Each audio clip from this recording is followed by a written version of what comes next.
Hello and welcome to our webinar.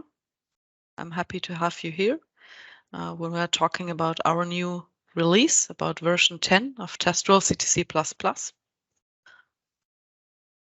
The next half an hour or 40 minutes, something like that, we're talking about general topics, general features beside the core of our release. And then we will focus for most of the time about features, about an improvement for Linux, and about the main aspect, the main feature of our new release, the new HTML report, together with a new tool, ctcreport, responsible for generating that HTML report. About the procedure in the webinar, if you have any questions or remarks, please write them down in our chat. And we are two people here in the webinar, Roland and myself. And Roland is going to answer small questions immediately in the chat. And at the end of my presentation, we are going to answer and discuss every other question that came up. So we have a lot of time and can answer everything that is going through your mind. This webinar is recorded, so if you have any colleagues who want to look at it later, we can share the recording with you if you ask us. Okay, so I'm going to start with the content part. For the general topics we would like to talk about. First one is a restructured Testwell CTC++ help. If you have been customer for more than 2 years, you probably know the old PDF user guide. And 2.5 years ago in 2022, we changed the way from the PDF-based user guide, from a linearly written user guide, to a web help, our Testwell CTC++ help. And for this release 10, we are restructured it a little bit. I go there and show you something. So if you know it and if you're working with it, we invented a new major chapter. It's called General Working Principles.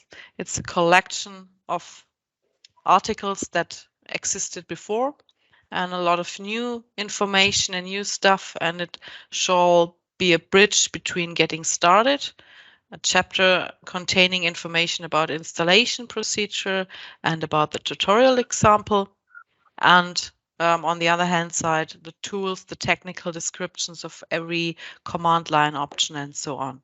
So we are happy if you can provide us with any feedback. We're putting a lot of effort in the help too, not only in the tool, and this chapter is new and rearranged. But now I go back to the presentation. And also hello to participants still joining. So you didn't miss anything really important. I just talked about how this webinar is going to happen and about Testwell CTC++ help until now. So the next general topic, not a core feature, but a topic aside, is about licensing. With this version of Testwell CTC++, we are introducing a mechanism controlling if the version of the tool itself. So if you want to evaluate version 10, or if you want to upgrade to version 10 in your organization, you probably need a new license file, and of course you get a new license file.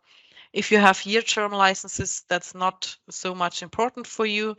But if you have permanent licenses, then you get new license file as long as you are under maintenance. So you can use any new version if you still have a maintenance contract in place. And we started to issue the new license files in October 2022. So if your license file is older than October, then you need a new one to try version 10. And the third general topic here is about tool qualification. We have some large plans. We are currently working with the German certification authority, with TÜV, to get a certificate for version 10. And this certificate refers to the development process as well as the tool itself. and it shall help very much to simplify the qualification process for safety critical development. You see the standards it refers to. It's especially for automotive, very interesting. And we are happy and looking forward to learn how much it helps you, the customers, in the future to get the qualification of Testwell CTC++ as easy as possible. Perhaps in some cases it replaces the need that you do your own validation on your side, but we will see that. Because of these reasons, we are at the moment not actively developing a new qualification kit for version 10. We have ongoing improvements with our partner Validas here for versions 9. But for us, the order is now we are looking to get the certificate ready, and then we will see together with you how it works for tool qualification and what we learn from that. So these have been the general topics, and now I make a large step to a very special topic, to a new tool or a tool that has been in the market for Windows for 2 years, but now we are releasing ctclaunch for Linux. What is it about? ctclaunch is one tool responsible for integration with build systems. And the principle here is, as a lot of you will know, when our tool is a collection of tools, the core tool, CTC itself, interacts directly with the compiler. That's always the case. There's no usage scenario where CTC is not used. It's always responsible for the instrumentation, and to instrument code, the compiler call has to be passed to CTC. So if you're using GCC, at the end, we will have a command line somewhere in a build script or wherever, where CTC gets its own options, indicated in blue here, and then the compiler call. But on the level in real life, we have to integrate with build systems, and we have a tool, ctcreport, in the market for a very long time to interact with build systems, and the general idea is the same as for ctclaunch. The build tool call is passed to these tools.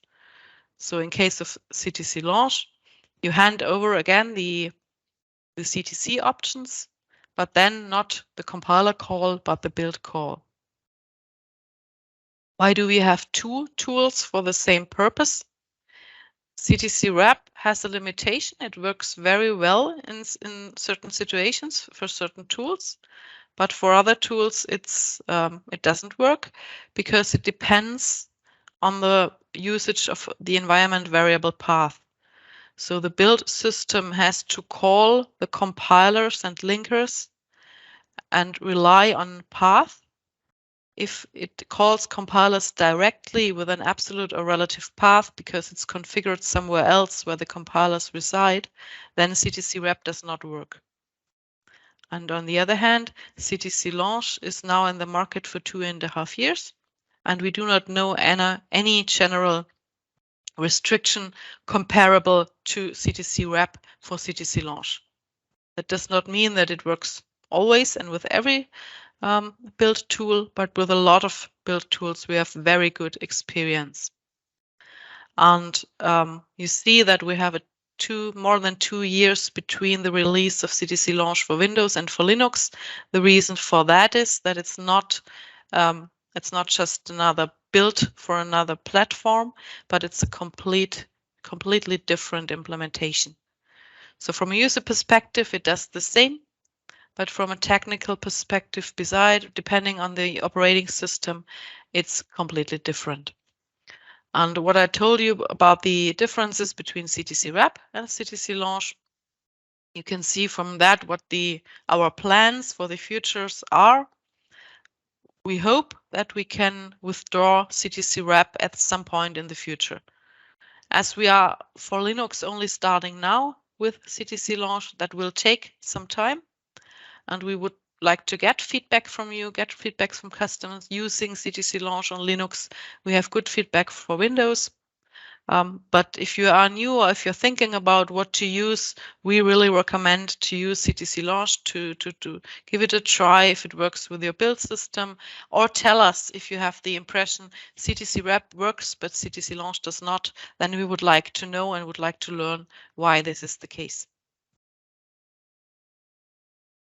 So this was the technical topic of build integration, and now I'm going to talk about the main feature, the focus of the release. We focused on the reporting side of our tool chain and invented a new HTML report and a completely new report generation tool. And I'm going to talk here about 3 aspects of this improvement. First is the handling and the user guidance.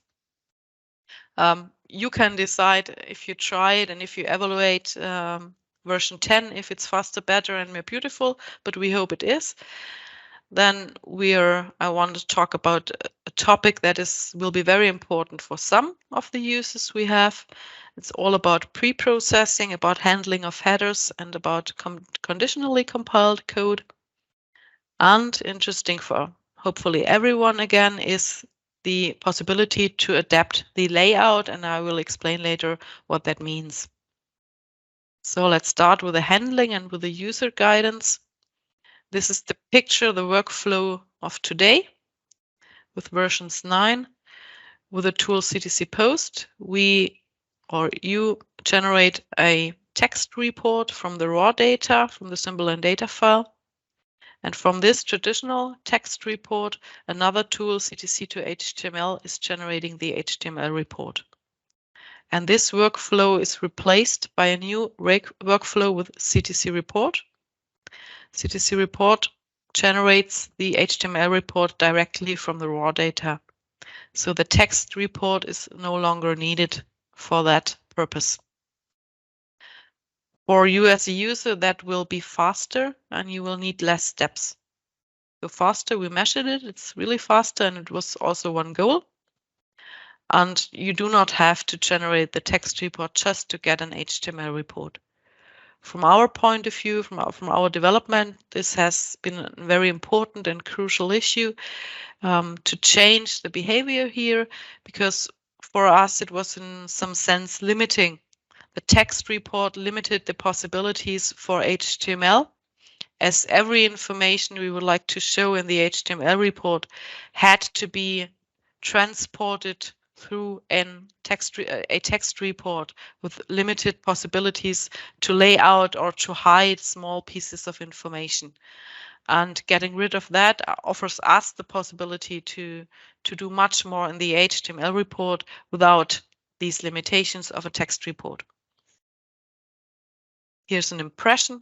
That's the report as you might know it, today's HTML report. And on the right-hand side is the new one, an impression of the overview page of the new HTML report.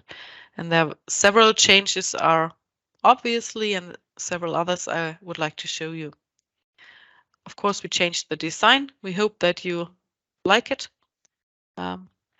A feature is that you can name your report. You can give the project name so that if you have more than one report you are handling with or you are looking at, you can distinguish easily these reports. You know what is the report about.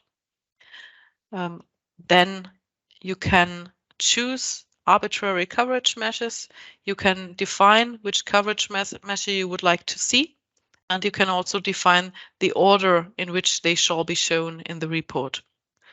You see here in this screenshot that we have a direct indication about the total result. If you compare it with the existing report, in the existing report you have to scroll down, then you get a total result. Now the total result is shown at the top of the page here in this area. In the whole report, you can show and hide information to get a better overview and not to overwhelm you with too much information on the first glance.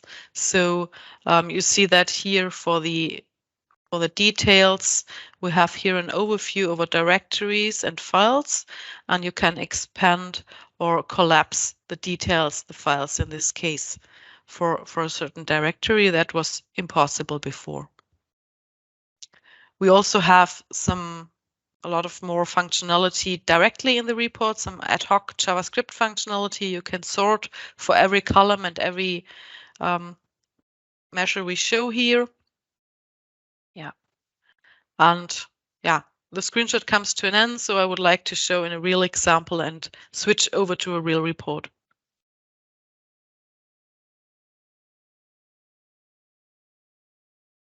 So that's the first example. The index HTML shows the overview, and I go here. You see, perhaps you remember in the screenshot, you saw 4 measures, and in this example, I have only 3 of them. So that's a decision what you would like to see.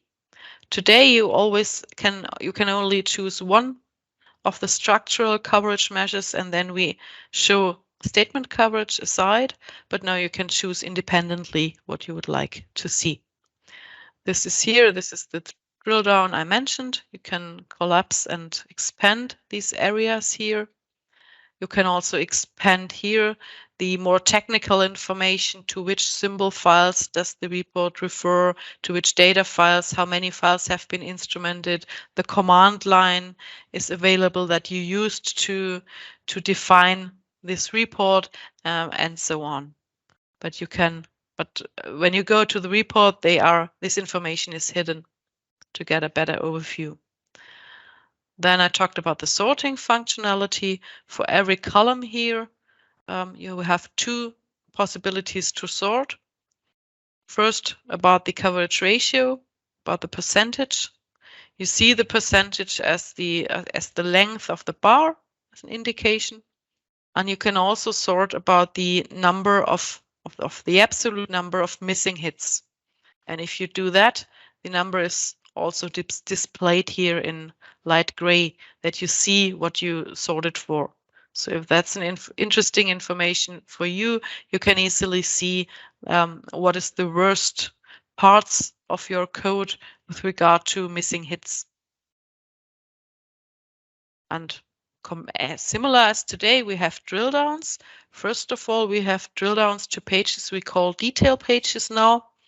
If your project has a certain structure, you can decide, okay, for every directory, I would like to have a detail page. And in the detail page, I would like to see files and functions, for example, for this directory. Then you get a layout similar to the layout seen before. Additionally, you get a navigation bar at the bottom of the page, a link back to the overview page, and also the possibility to switch between all other directories. You can select another directory here, or you can click through all directories. Everything is here in the bottom. Every time you see a file or a function in the report, you can make a drill down to its source code view. If we go, for example, to a function, then we jump to the area of the function here. The function is also highlighted here in the line area when you hover with the mouse over it. Here you see we have a different function. The highlighting itself, it's comparable to the existing report, but we have some additional functionality here. For example, you can decide to highlight certain counters. If you are interested in decision coverage, you can choose decision coverage here, and then you see only counters that refer or count for decision coverage. You do not see the multi-condition or the MCDC counters anymore. You can also decide that perhaps you have a lot of comments at the beginning. We have another function block here, and you can decide that you do not want to see any code outside functions. Then it's much more compact. Every comments at the beginning are faded out. I go back to the presentation now, and about the second topic for the new HTML report about headers and conditionally compiled code. first about conditionally compiled code. If we have preprocessor directives like the if def windows here in this example, we have with the current versions 9, we have the perhaps the issue that we cannot distinguish if line 7 or line 9 have been in the compilation. And the design decision was to mark these lines where our toolchain cannot decide if they have been in the compilation. They are marked as inactive. So they are neither green nor red, but shown as inactive, even if a user immediately see that either windows has been defined or not. So it's a little confusing here. And if you have this in a large amount of preprocessor directives, then it can be really confusing. I think there are a lot of participants today here that have these troubles in real life. And with version 10, we worked over the recognition, and now we have a full recognition or distinction between inactive and active lines, independent from the question if a CTC counter is inside these blocks. So in this case, this is a real screenshot, you will get the information this line was active, and as a consequence, it is marked in green or in red, and the other line 9 has not been in the compilation. The second topic here is similar. It's about header variants. And header variants also occur if you have different preprocessor defines or something like that. So the topics correspond to each other. For header variants, we changed the logic of how CTC report works compared to CTC post. And this topic is only important if you are instrumenting your headers or some other included files. If not, the topic is not relevant, but in a lot of cases people do that for C++ code, for example, but also for C code. If you have functions in headers and you would like to see coverage, you have to instrument them. And then if you have different variants due to preprocessing, then in the past, only one of these variants has been extracted. Extracted was a term used in CTC post and used in warning messages of CTC post. It was called header extraction. And now we changed the behavior. The coverage information for a header file is always reported as an independent entity. It's never reported inside the included file anymore. And if there are more preprocessor variants for your header, then you get in the report different variants. We have a header, the header.h here, and you see there are 3 variants reported for. And for every variant, you get its own source code view. So you can just on a visual, on a glance, you can see that there's a lot of inactive code. And for the second variant of this header, the function foo is not longer inactive. And for the third variant of the header, a lot more, or every code was active in the compilation.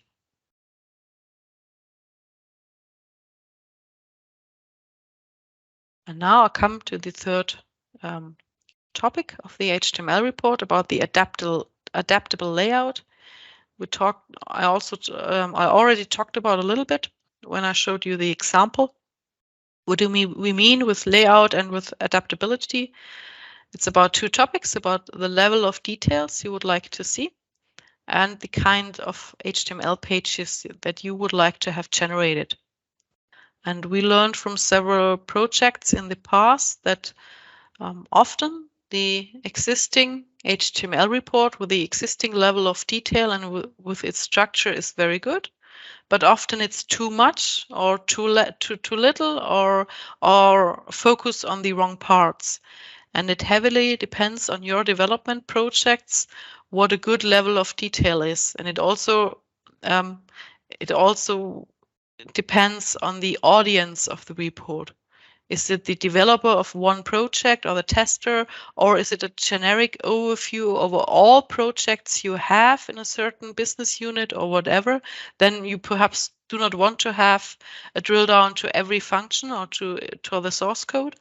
And the layout copes with these kind of challenges. So now you can define what kind of level you would like to see and how the information shall be distributed on different HTML pages. What we always have is a so-called overview page. This is one HTML page. It's the HTML page called index HTML in the report. And then you can decide if you would like to have detailed pages. The connection overview detail pages give the possibility to spread the information, not to have everything in one place, and also to go to a deeper level. On overview pages and as well on detail pages, you can decide if you would like to have information flat on one level or if you want to have it on two levels. You see it here in a configuration file called ctcreport layout INI. It's quite simple definition. You define, for example, for the overview page, you would like to see directories and files. Here we have a two-level definition. And if I switch for the last layout, the layout called high-level overview, I have only a flat one-level layout with only directories on the overview page. For detail pages, you can decide if you want to see them or have them generated at all. And if you want to generate them, again, you have the possibility to decide for which kind of entities you would like to have them. In this example, for files and for functions. For source code, you can decide shall the source code views be generated or not. It's an on-off decision. If you would like to generate source code view, then it's generated for every source code file is one HTML page generated. So we deliver this layout INI file with these three layouts predefined. If you do nothing, the first of them is used. So that's the total default. And this is quite similar to today's report. So if you don't care about layout and adaptability at all, then you get a report very similar structured as today. But you can change it, you can use our suggestions, and you can also define in this kind of pattern a completely new layout corresponding to your need. I have an example for that.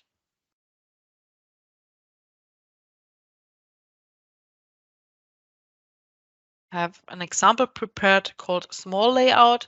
It is using the small layout defined here in the middle for small projects. We will see an overview directly with files and functions, no detail pages, but we will also see the source code. This is useful if you have the whole small project in one directory. In this case, a directory overview and another overall overview and so on doesn't make very much sense.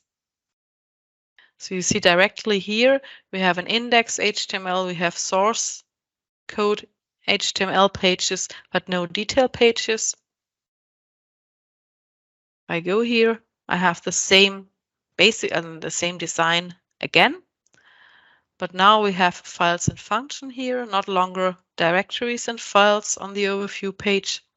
And I have the files and functions below. I can expand everything. It's the 3-header variant example I showed you on the screenshots earlier. And again, we have the drill down to the source code view directly. So this is the same, and we can again go back here to overview. Here again, you see the inactive code. It's dimmed to some extent, and now I can go back to the overview.